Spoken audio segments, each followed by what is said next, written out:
अगर बात करी जाए इस्लाम के सबसे अजीम हुक्मरानों की और उसमें सुल्तान सलाउद्दीन अय्यूबी का नाम ना आए तो ये मुमकिन नहीं है, जिन्होंने ईसाइयों से यरूशलेम को वापस लिया था। आज के इस वीडियो में हम लोग सुल्तान सलाउद्दीन अय्यूबी की पूरी दास्तान को जानेंगे, जिसका नाम है दास्तान सलाउद्दीन। दोस्तों, सुल्तान सलाउद्दीन अय्यूबी दुनिया के सबसे महान जंगजुओं में से एक हैं। सुल्तान सलाउद्दीन अय्यूबी की पैदाइश 1138 में टर्किट में हुई थी। उस वक्त उनके वालिद नजमुद्दीन टर्किट के हुक्मरान थे। दोस्तों, सुल्तान सलाउद्दीन अय्यूबी ने सारी जंगी सलाहियत अपने वालिद से ही सीखी। सुल्तान सलाउद्दीन अय्यूबी एक बहुत ही होशियार इंसान थे, जिन्हें अमन पसंद था और वो कभी भी लड़ाई करना नहीं चाहते थे। लेकिन सलाउद्दीन अय्यूबी की जिंदगी ने मोड़ तब लिया जब वो अपने चाचा के साथ इजिप्ट गए और वहाँ के दुश्मनों से उन्होंने जंग भी करी। अपनी चाचा की वफात के बाद सलाउद्दीन अय्यूबी इजिप्ट के कमांडर यानी कि वजीर बने। सलाउद्दीन अय्यूबी कभी भी बड़े महलों में नहीं रहे, वो मस्जिद के पास एक छोटे से घर में रहा करते थे। सलाउद्दीन अय्यूबी ने अपनी जिंदगी में कई जंगें लड़ी और उन्हें फतह किया। उन्होंने बड़ी बहादुरी से तकरीबन 20 सालों तक क्रूसेडर्स का सामना किया और उन्हें हार मानने पर मजबूर कर दिया। उन्होंने यूरोप की सारी ताकतों का एक साथ सामना करा, वो ताकत जो यरूशलेम को मुसलमानों से छीनने के लिए आई थी। दोस्तों, इतिहासकार क्रूसेडर्स को तारीख की सबसे लंबी जंग में से एक जंग मानते हैं। साथ ही साथ ये वो जंग भी थी जिसमें बहुत ज्यादा खून बहा था। काफी मशक्कतों के बाद ईसाइयों ने दोबारा से यरूशलेम पर कब्जा कर लिया। मैं इतनी दफा क्रूसेडर्स का नाम ले चुका हूँ, आप सोच रहे होंगे कि क्रूसेडर्स था क्या। दोस्तों, क्रूसेडर्स का मतलब है मजहब की लड़ाई। ये जंग सिर्फ एक शहर के लिए लड़ी गई थी, जो कि यरूशलेम, जो कि तीनों ही मजहब यहूदी, ईसाई और इस्लाम में एक अहम मुकाम रखता है। ईसाइयों के लिए वो जगह है जहाँ पर ईसा अलैहिस्सलाम ने अपने दीन को फैलाया था। मुसलमानों के लिए ये जगह इसलिए जरूरी है क्योंकि इस शहर से हमारे नबी रसूलुल्लाह सल्लल्लाहु अलैहि वसल्लम मेराज की सफर पर गए थे। 15 जुलाई सन 1099 ये इस्लाम की तारीख का एक अंधेरे से भरा दिन था, क्योंकि हजरत उमर के यरूशलेम को फतह करने के 462 साल बाद यरूशलेम फिर से ईसाइयों के कब्जे में जा चुका था। इस दिन मुसलमानों पर इतने जुल्म हुए जिसका तस्करा भी नहीं किया जा सकता है। इस दिन तकरीबन 70,000 मुसलमानों को शहीद किया गया। सड़कों पर इतना खून था कि घोड़े चल नहीं पा रहे थे, वो फिसल जा रहे थे। पूरे शहर में कई सारी मस्जिदों को तोड़ा गया।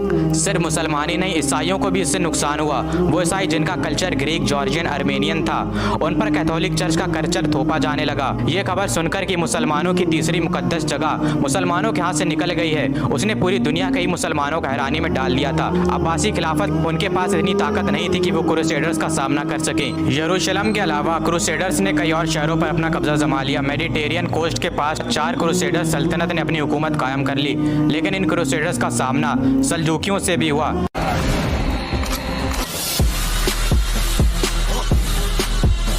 जिन्होंने इन्हें पीछे हटने पर मजबूर कर दिया, और सल्जूक जो कि बहुत खतरनाक थे, सल्जूकियों ने क्रूसेडर्स को बेहद बुरी तरह तबाह कर दिया और ना जाने कितने क्रूसेड्स के सिपाही इसमें मारे गए। इसके बाद हमारी कहानी में सलाउद्दीन अय्यूबी आते हैं। बचपन से ही बड़े होशियार और बहादुर किस्म के इंसान थे। उन्होंने अपने वक्त के बेहतरीन इस्लामिक स्कॉलर से अपनी तरबियत हासिल की। अगर देखा जाए तो शुरुआत में सलाउद्दीन अय्यूबी का मन इस्लामिक स्टडीज और पढ़ाई में ज्यादा लगता था, लेकिन उनके चाचा ने उन्हें इजिप्ट भेज दिया। इस वक्त सलाउद्दीन अय्यूबी बेहद जवान थे।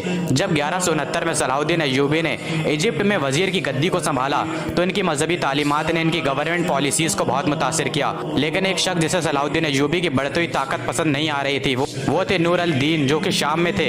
इजिप्ट और शाम के लोगों को लगने लगा था कि इन दोनों के बीच जंग होना तय है, लेकिन ऐसा नहीं हुआ और 1174 में जंगी बीमारी से चलते वफात पा जाते हैं, जिसके बाद सलाउद्दीन अय्यूबी की हुकूमत इजिप्ट के साथ साथ सीरिया पर भी कायम हो जाती है। मुसलमानों की जमीन जो अलग अलग थी उसे सलाउद्दीन अय्यूबी ने फिर से एक कर दिया और क्रूसेडर्स की यरूशलेम की सल्तनत एक मजबूत इस्लामिक रियासत से घिर चुकी थी। 1170 और 1180 में पूरी मुस्लिम दुनिया एक हो गई थी और ईसाई अलग अलग हो गए थे, बिल्कुल उसी तरह जैसा कि सन 1099 में था, जब सारे ईसाई एक हो गए थे और मुसलमान एक नहीं थे। लेकिन सलाउद्दीन अय्यूबी जंग करना नहीं चाहते थे। उन्होंने कई सारे मुआहदे किए यरूशलेम की सल्तनत के साथ, लेकिन रेनॉल्ड नाम के ईसाई हुक्मरान ने इन मुआहदों को तोड़ दिया।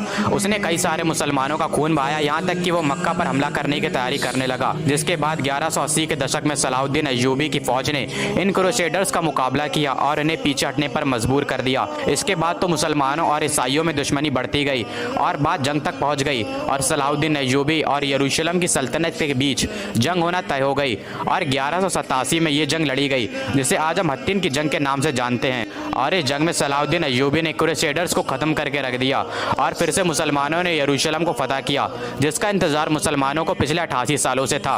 और इसके बाद बाद सलाहुद्दीन अय्यूबी ने हजरत उमर के कदमों के निशान पर चले, जिन्होंने साल 637 में यरूशलेम को फतह किया था। लेकिन मुसलमानों ने ईसाइयों का खून ना बहाया, शहर में कत्लेआम ना हुआ और हर किसी को रहने और अपने दीन को फॉलो करने का पूरा हक था। अब जो यरूशलेम था वो पूरी तरह से मुसलमानों के कब्जे में आ चुका था। तो जाहिर सी बात है, ये खबर सुनने के बाद ईसाइयों को गुस्सा आना लाजमी था। यूरोप में उन्होंने अपनी फौजों को इकट्ठा करना शुरू कर दिया। जर्मनी और फ्रांस के हुक्मरानों ने अपनी फौजें तैयार करना शुरू कर दी कि हमें फिर से यरूशलेम को वापस लेना है। और इंग्लैंड के हुक्मरान रिचर्ड ने भी अपनी एक बहुत बड़ी फौज तैयार कर ली। लेकिन उन्हें क्या पता था कि उनका मुकाबला सलाहुद्दीन अय्यूबी से। उन्होंने कई सारी जंगें सुल्तान के खिलाफ लड़ी और भारी नुकसान इन्हें उठाना पड़ा। लेकिन अब मुश्किल बढ़ने वाली थी, क्योंकि अब पूरे यूरोप की सारी फौजें मुत्तहिद होकर आ गईं और सलाहुद्दीन अय्यूबी से मुकाबला करने के लिए। सलाहुद्दीन अय्यूबी की फौज जो अब तक सलेबियों का सामना कर रही थी वो अब थक चुकी थी और उनके पास खाने के लिए भी कुछ नहीं बचा था। जिसके बाद ये तय हुआ कि अब और खून नहीं बहेगा और किसी का भी कत्ल नहीं किया जाएगा। एक मुआहिदा हुआ जिसके तहत सुल्तान को 2 लाख सोने के पीसेस देने थे। थोड़ी देर हो गई, जिसकी वजह से गुस्से में आकर रिचर्ड ने बेबस मुसलमानों का कत्लेआम किया। जब ये खबर सलाहुद्दीन अय्यूबी को पता चली तो उन्हें बहुत गुस्सा आया और उन्होंने मुसलमानों के खून का बदला लेने की कसम खाई। 150 मील समुद्र का रास्ता तय करने के बाद सुल्तान ने इनके खिलाफ कई जंगें लड़ी और उन्हें भारी नुकसान पहुंचाया। जिसके बाद हुक्मरान रिचर्ड वो मुआहिदे के लिए मान गया और सुल्तान भी मान गए। जिसके बाद 1192 में एक समझौता हुआ और सारे क्रूसेडर्स को यरूशलेम से बाहर निकाला गया। इन्हीं के लिए अल्फाज फरमाए मौलाना तारिक जमील ने कि जिस कौम की बच्चियां नाच गाने को अपना शौक बना लें, उस कौम से नाचने गाने वाले ही पैदा होंगे। खालिद बिन वलीद पैदा नहीं होंगे, मोहम्मद बिन कासिम पैदा नहीं होंगे, तारिक बिन जियाद पैदा नहीं होंगे, सलाहुद्दीन अय्यूबी पैदा नहीं होंगे जो अकेले पूरे यूरोप का सामना करें। आपको पता है, हत्तीन की जंग में तकरीबन 7 सल्तनतें सलाहुद्दीन अय्यूबी के खिलाफ आ गई थी। पूरा यूरोप एक तरफ था, पूरा यूरोप उनके खिलाफ था और इधर तनहा सलाहुद्दीन था। इसके बावजूद उन्होंने उसमें इकट्ठा यूरोप को शिकस्त दी।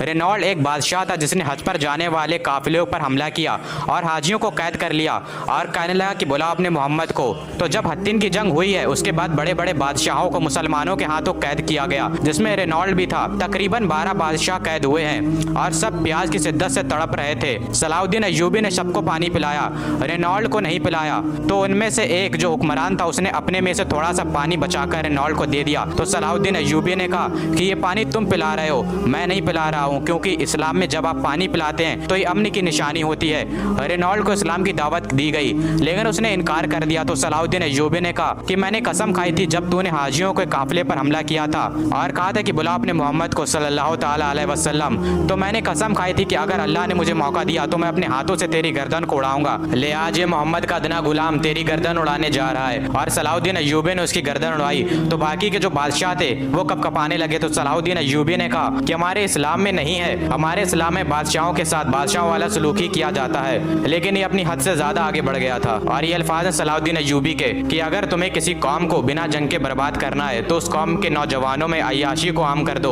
और वो कौम बिना जंग के ही बर्बाद हो जाएगी। आप ध्यान दीजिए, जब तक मुसलमानों ने दीन के रास्ते पर हुकूमत की है तब तक शान से हुकूमत की है, लेकिन फिर उसके बाद मुसलमान अय्याशियों में डूब गए। अल्लाह ने अरबियों को ताकत दी थी हुकूमत करने की, क्योंकि रसूलुल्लाह सल्लल्लाहु अलैहि वसल्लम उनमें से एक थे। लेकिन फिर अरबी अय्याशियों में डूब गए और खुद की ताकत को खत्म कर बैठे। उस वक्त भी अरबियों के हाथ से निकला था यरूशलेम। अरबियों में इतनी ताकत नहीं बची थी कि वो फिर से वापस ले सकें। सलाहुद्दीन अय्यूबी ने वापस ला कर दिया। और फिर इनके बाद क़यादत किनके हाथों में आई? तुर्कों के हाथों में आई। सुल्तान सलाहुद्दीन अय्यूबी कहने को तो सुल्तान थे, लेकिन उन्होंने अपनी ज़िंदगी कैसे गुजारी ये सब जानते हैं। बड़ी शक्तियाँ देखी उन्होंने, अपनी ज़िंदगी में बड़ी बड़ी जंगें लड़ी और आज फिर यरूशलेम मुंतज़िर है सलाहुद्दीन अय्यूबी का। सुल्तान सलाहुद्दीन अय्यूबी की बहादुरी का अंदाज़ा इसी बात से लगा सकते हैं कि हत्तीन की जंग में तकरीबन 8 सल्तनतें अकेले एक साथ आई थी और इधर सुल्तान सलाहुद्दीन अकेले थे। इसके बावजूद सलाहुद्दीन अय्यूबी ने उन सबको शिकस्त दी और इतने रहमदिल थे कि उन्होंने सबको छोड़ दिया। कोई भी आके यरूशलेम में इबादत कर सकता है, कोई भी आकर रह सकता है। ये रहमदिली थी सलाहुद्दीन अय्यूबी की। और इसी के साथ हमारी वीडियो खत्म होती है। उम्मीद करता हूँ आप लोगों को पसंद आई होगी। मिलते हैं किसी और नए वीडियो में, तब तक के लिए अल्लाह हाफिज़।